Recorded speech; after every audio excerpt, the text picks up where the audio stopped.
On your journey through life, you are the hero. There are times, however, when it is beneficial to have an advisor to guide you along your path. Welcome to the Smart Money Simplified podcast with Brent Mekosh, certified financial planner, certified investment management analyst, and co-founder of MP Advisors LLC. In this podcast, we provide you with financial clarity so that you have the tools to live your best life. Listen in as Brent guides you through creative solutions to various financial problems that business professionals, young adults, and retirees commonly face to make their money work. Now, on to the show. Hello and welcome to Smart Money Simplified with Brent Mekosh. If you have not heard the first podcast, last podcast was Brent's inaugural podcast. That's where you got to know a little bit about him and his history and him personally. It was a great podcast, which actually led to this one. I wanted to know, what does it look like if somebody's listening to these podcasts and they decide to make that phone call in and talk to somebody at the office, or they email in, because we're going to give contact information at the end of each podcast. And Brent was good enough to say, yeah, let's do it. So that's what this podcast is all about. Brent, good afternoon. How are you? I'm doing great. How you doing, Eric? I'm doing fantastic. It is good to be back with you. I'm so thankful that you've decided to put this together. I know that working with different advisors over the years and just also having lots of friends and family that have always not sure what an advisor truly does, one of the biggest hurdles is actually just picking up the phone, because people don't know. Well, what are they going to ask me? What are they going to want to know? Are they going to try to sell me something? Blah, blah, blah. Here's the thing, is that everybody, in my opinion, needs somebody in their life that can help them with their planning, that can help them with their finances, because what you do, you've got advanced education for. I don't. I don't want to do this myself, right?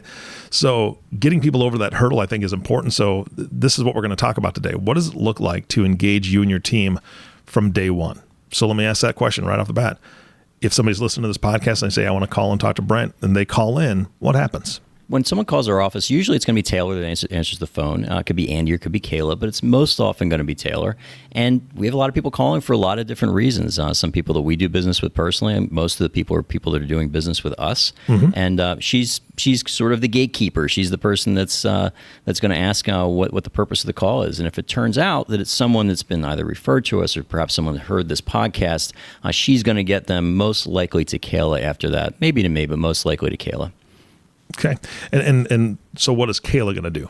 Kayla and I work together with a lot of clients. Kayla, like me, is also a certified financial planner. And so normally, sometimes we might get a call in from somebody that it's a question. They might have heard this podcast. They might know someone that works with us closely. They might have a one-off financial question that they're just looking maybe for a little bit of advice on. And we're happy to answer those questions if we can. And Kayla's a really good person to do that. She's got an excellent depth of knowledge, and she knows her stuff quite a bit as well. And if after that conversation, if it turns out that we need to dig in a little bit deeper with the clients, or they want us to dig in a little bit deeper, then usually that a big discovery meeting will be set up with me and Kayla, or just myself. Got it. So the discovery meeting is kind of the point there. Before we move on to asking you about the discovery meeting, I want to just say something for the audience. For those that don't know, a CFP, a certified financial planner, that is one of the most robust and highest levels, I would say, of education for a financial advisor. Investopedia is a great website where you can go and find out if you hear an acronym or you hear something on this podcast, or if you hear something in the news that you just don't know what it is. Investopedia is a great site to go and find that out. And if you go look up CFP, Investopedia will tell you that it is a tough and rigorous accreditation. So for both of them to have that is fantastic. So I just wanted the audience to know that before we moved on, because that's no small feat. The CFP exam is brutal. Yeah, and I'm really blessed to have Kayla in here that also has that and has had that training as well, because I do know that questions that I may not be in the office to answer if I'm busy doing something else, she's got the skill set to answer those questions. So she does a phenomenal job as well. All right, that's fantastic. So I've called in. I've gotten, I talked to Taylor, and then I'm talking to Kayla, and Kayla's like, yep, this is a good thing. We should have a discovery meeting because of your questions and the things that I presented to her. So now I'm going to meet with you for this discovery meeting.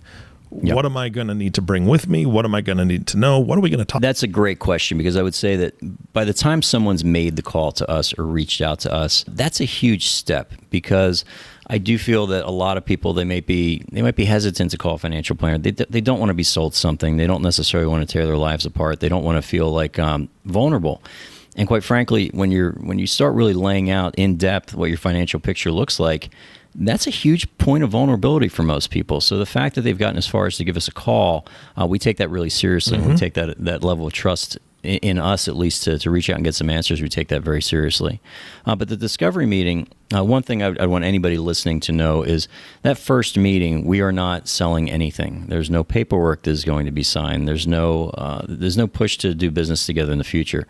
The discovery meeting is really just that. It's us discovering what's going on with this potential client, and also the clients, quite frankly, discovering what it is about us that would either make them choose to want to work with us or not. We're not the perfect fit for everybody, and so it's a two-way conversation about what are we trying to accomplish? What is the main? Because there's usually one main pain point or one main issue that's driven them to pick up the phone to call our office in the first place, and we want to make sure that we address that.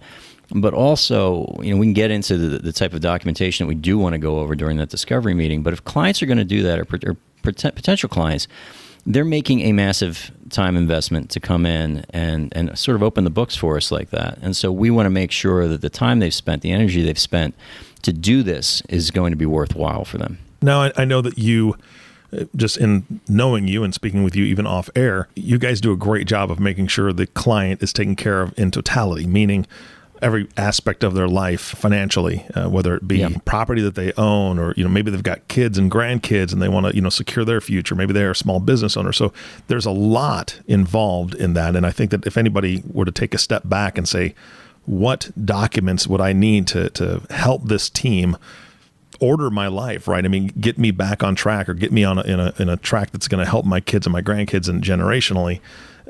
Anybody would say there's a lot of stuff that they probably need. So can you kind of go over some of those things with me and with the audience so that they're aware of what you're looking for? Yeah, and I would say the first thing is not necessarily even the financial documents. I mean, I know when we first sit down with somebody, there's a lot of key points that I'm getting into before we even start talking about money. What are their goals? What are they trying to achieve? What is their value system? What's important to them? I want to know what some of the best and worst decisions that they've made financially or otherwise are. Who are the key relationships, the stakeholders in their lives that are depending upon them? Who are the other advisors they work with, their attorney, their CPA? What do they like about that relationship? What don't they like about that relationship? What do they expect from us from a service perspective? Because, we have clients that don't want to hear from us all that much. Every 6 months, they're comfortable getting a phone call. We go over some things, and they've, particularly pre-COVID, we had some clients that were doing a lot of overseas travel. And they would say to me, Brent, when I'm home, man, just shoot me a text or an email, and that's how I want to deal with you because I'm so wiped out. Now it's a little different in the last year and a half, and we have other clients that want to talk to us every week, and so it really depends on where they are. So what they expect from us, and we'll also say what we expect from them as well as clients, because it is a two-way street. For us to do the best job that we can on their behalf, there's certain things that we need to know, and there's certain areas that they need to be open with us about. And then finally is what is again, back to that main driver, what caused them to pick up the phone in order to come in and sit down with us? And then we dig into the financial stuff. And I would say that, having done this now for 12, 13 years in this end, it's probably about, 70, 80% of the time that we might have during that discovery meeting has nothing to do with money. Because someone can come in and say, here are my investment accounts, what do you think? And I'll say, I don't know. I don't know. I have no idea. What are these assets trying to do? What are they trying to do for your life?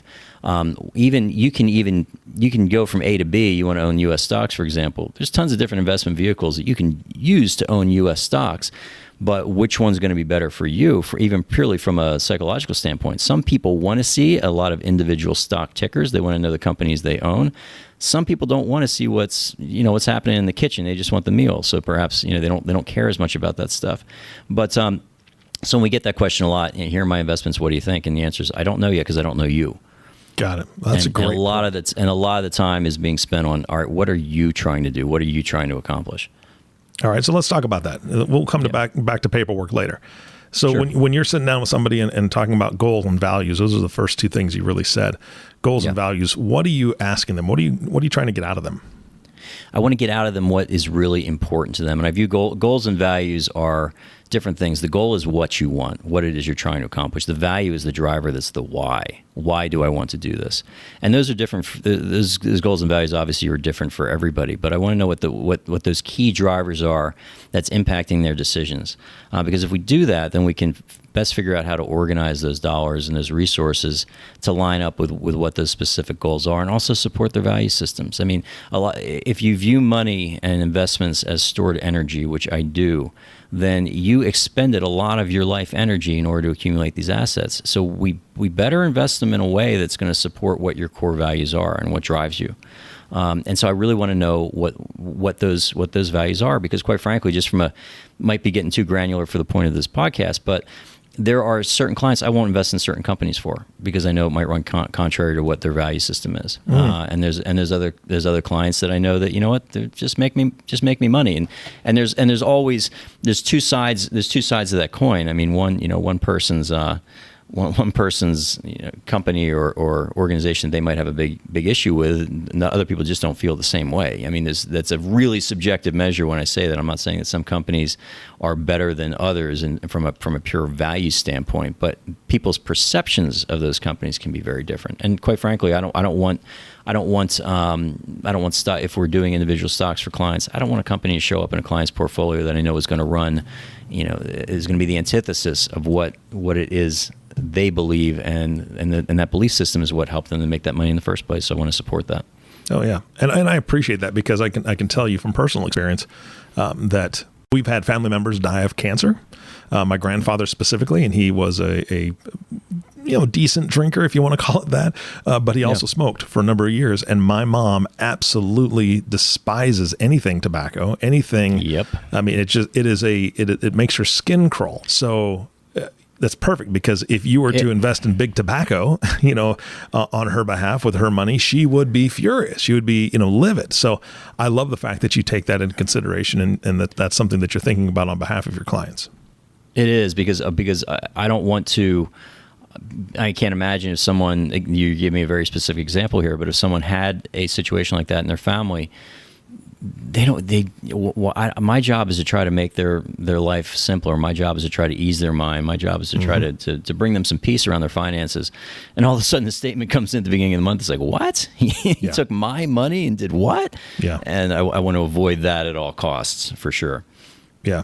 And I'm sure we're getting into the weeds a little bit. I know that this is really the discovery meeting, but also values. I don't know if I want to call them values change, but and let's just call it what it is. Values do change, and things that you hold dear changes. And so I'm assuming that when we talk in the next podcast about what it looks like to be a client, and I know that you guys are meeting, and you spoke a little bit a moment ago about some of your clients want to meet, twice a year. They want to text, or maybe they want to meet 4 times a year because of how complex their situation is. But I know that things change, right? Life events happen, and that can change those values, like having grandkids. That was a huge thing for us, my wife and I.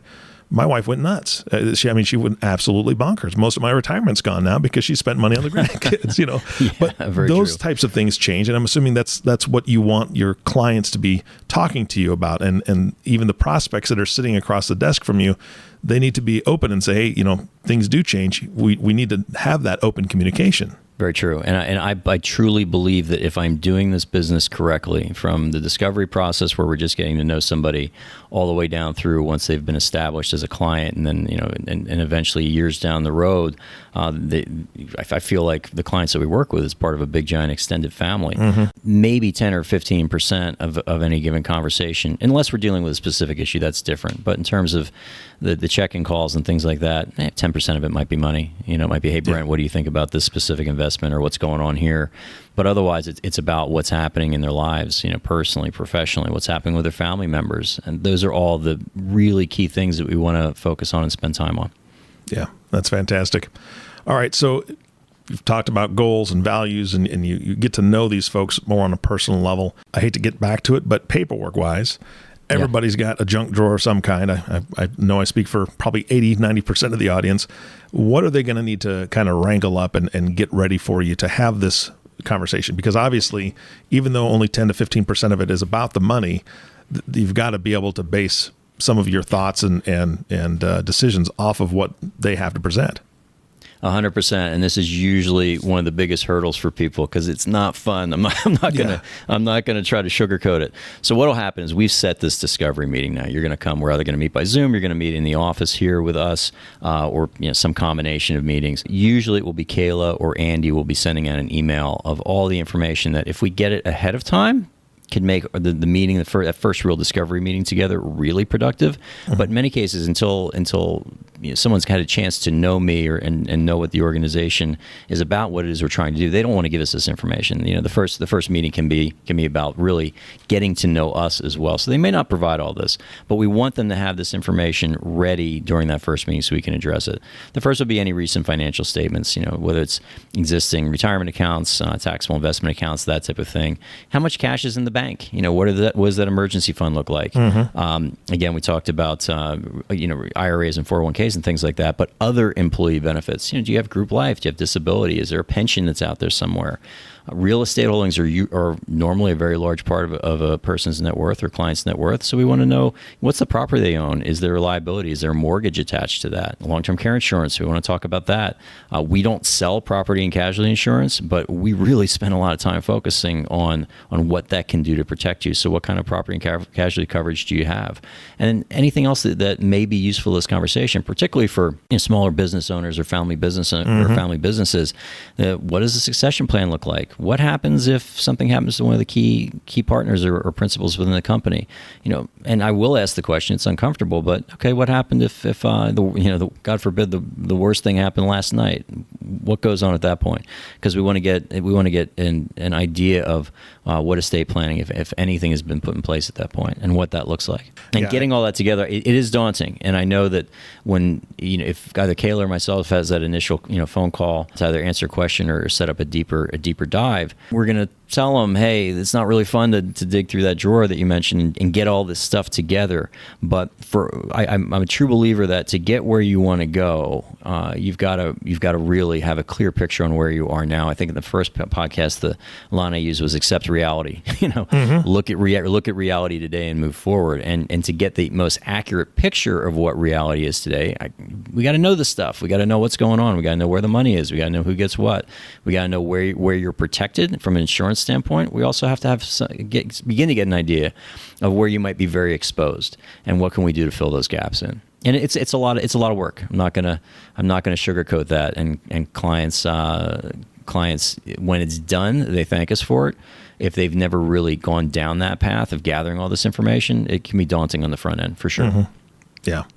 No, I understand that. But again, for you to be at your peak performance, if you will, you've got to have all the info. And I think that anybody who's seriously looking at making a change in their life, whether it's changing from one advisor to another or changing from no advisor to an advisor, they're going to realize that very quickly too. So I think that that's a fantastic way to approach it. And I know that you'll do the best with the information they can provide. I'm one of those guys that you'd have to bug constantly and say, hey, let me talk to your wife because she'll get you to do it right, kind of thing. And, exactly. Okay, I'll find that info for you. But no, I think we all need that in our lives. That accountability is key.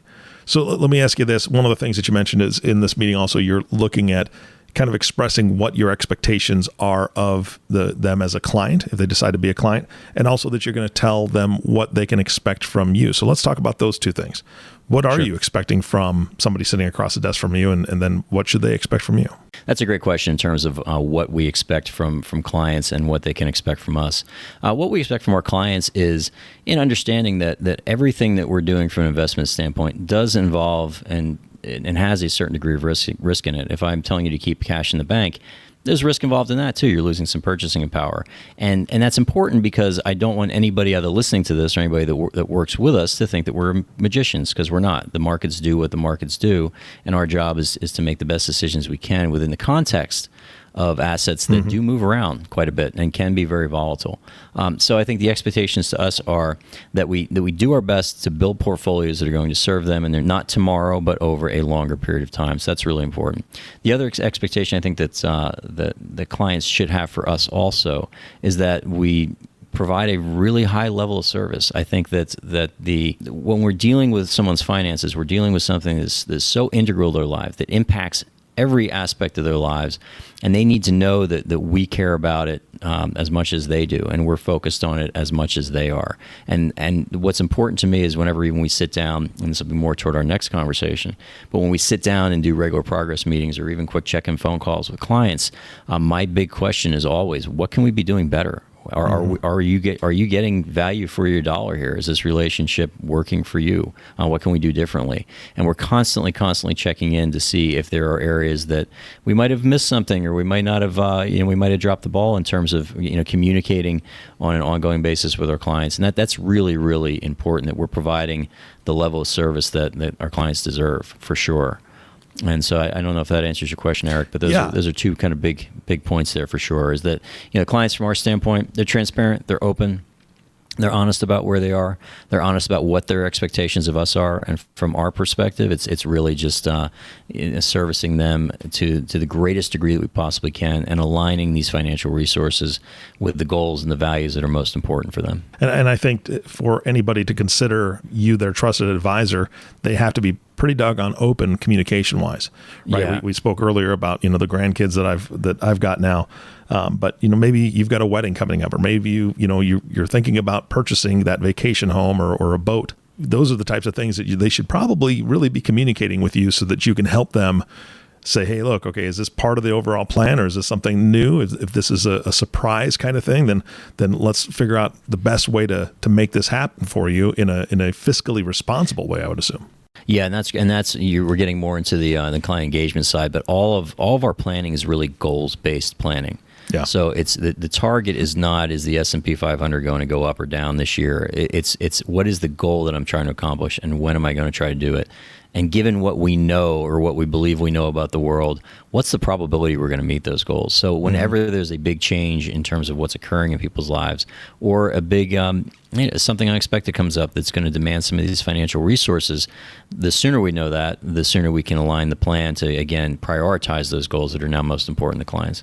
Yeah, absolutely. But the other thing I would add really quick in terms of, Eric, in terms of an expectation that clients should have of us, and I keep coming back to this, is we make this simple. And there are times where I can be very guilty. I'm CFP, you mentioned that. I'm also a CMS, a Certified Investment Management Analyst, which means a math geek, for finances, basically. I can get down to the weeds on this stuff, and we can start talking about all this. And I kind of like that and enjoy that. But, some people's eyes will glaze over sometimes. But my job, what I always am trying to bring myself back to, and some clients like doing that, by the way. I mean, they want to dig into the numbers and really drill deep in that. I love doing that. The reason this podcast is Smart Money Simplified is because one of the greatest things I can do is take what some people look at as this foreign language and try to make it in really simple terms, because it's really not that complex. The first podcast, I said, we're not splitting atoms, and we're not splitting atoms.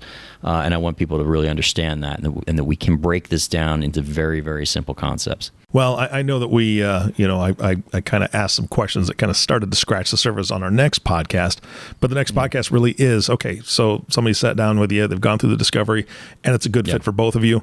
They're becoming a client. They've decided to work with you and your team.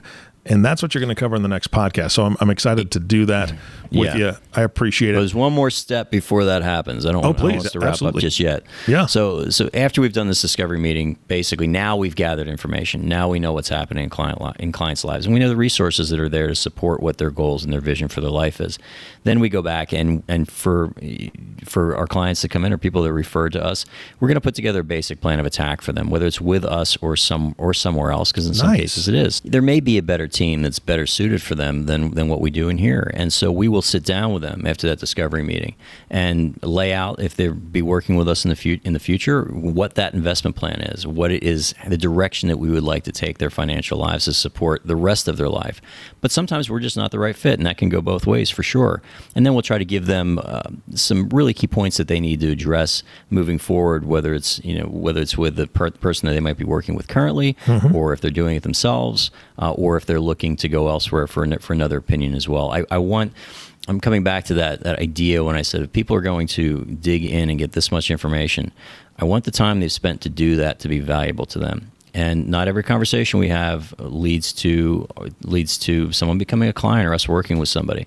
But I want them to believe that the time they spent in order to go through this will be valuable, and they can take this information that they've gathered. They can take some suggestions that we might have had as well, and take that back to, again, who they might be working with now or who they might be working with in the future, to at least have some guidance. But if they're going to be working with us, that's when we start talking about now moving the process forward, moving the ball forward, and that, of course, This is the financial services business. It involves some paperwork. Fortunately, 90% of it now is electronic signature. It's a lot easier to get all these documents in place than it ever has been in the past. But that's when all of a sudden we start seeing, documents that need to be signed, assets that need to be moved over here towards our team, and then implementing that plan. And so that's then when we come, now we're engaged as a client. Once that paperwork's done, once the signatures have either dried on the paper or are up in cyberspace electronically, that's when the team gets to work in terms of onboarding now what were prospects and now have become clients. And that's what I really want to spend a lot of time talking about during that next podcast. All right, well, let's do it. I appreciate the time that you spent with us today, and I'm looking forward to that next podcast. As well, I'm really enjoying these conversations we're having. Yeah, absolutely. All right. Again, Brent, thank you so much for your time. And of course, our last thank you goes to you, listening audience. Thank you so much for tuning in and listening to the Smart Money Simplified podcast with Brent Mekosh. If you have not subscribed to the podcast yet, please click the subscribe now button below. This way, when Brent comes out with a new podcast, it'll show up directly on your listening device. This makes it really easy to share these podcasts with your friends and family. Again, thanks for listening today. For everyone at MP Advisors, this is Eric Johnson reminding you to live your best day every day. And we'll see you next time. Thank you for listening to this episode of Smart Money Simplified Podcast. Have any questions about topics covered during the show? Visit www.smartmoneysimplified.com or give us a call at 602-255-0555. Don't forget to click the follow button below to be notified when new episodes become available. The information covered and posted represents the views and opinions of the hosts and/or guests and does not necessarily represent the views or opinions of Raymond James Financial Services Incorporated. The content has been made available for informational and educational purposes only. The content is not intended to be a substitute for professional financial advice. Always seek the advice of your financial advisor or other qualified financial service providers with any questions you may have regarding your individual situation. Securities are offered through Raymond James Financial Services Incorporated, member FINRA, and SIPC.